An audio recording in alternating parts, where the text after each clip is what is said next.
Patay ang isang security guard sa Kawit, Cavite matapos barilin ng kapwa niya si Q dahil daw sa pambubuli.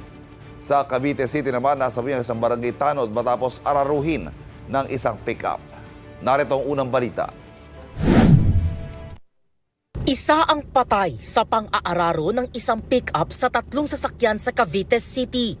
Base sa investigasyon, bumangga ang pick-up sa isang motorsiklo. Hanggang tamaan naman ng motor ang isa pang motor.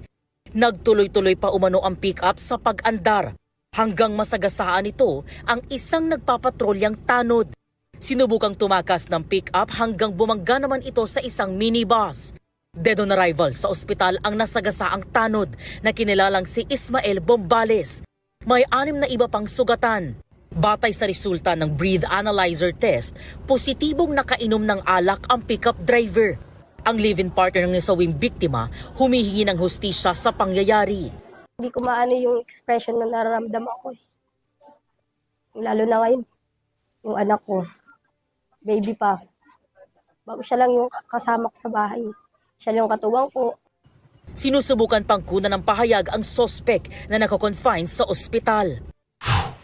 Nang dahil umano sa pangbubuli, patay ang isang security guard sa Kawit, Cavite ng barili ng kapwa niya si Q.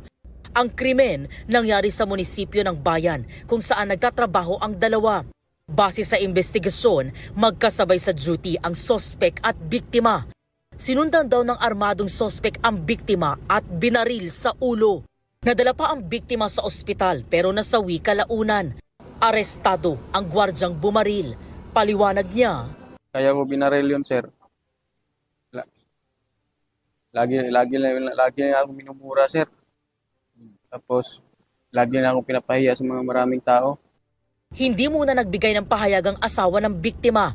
Maharap ang sospek sa reklamong murder. Ito ang unang balita. EJ Gomez para sa GMA Integrated News. Kapuso, huwag magpapahuli sa latest news and updates. Mag-iuna ka sa balita at mag-subscribe sa YouTube channel ng GMA Integrated News.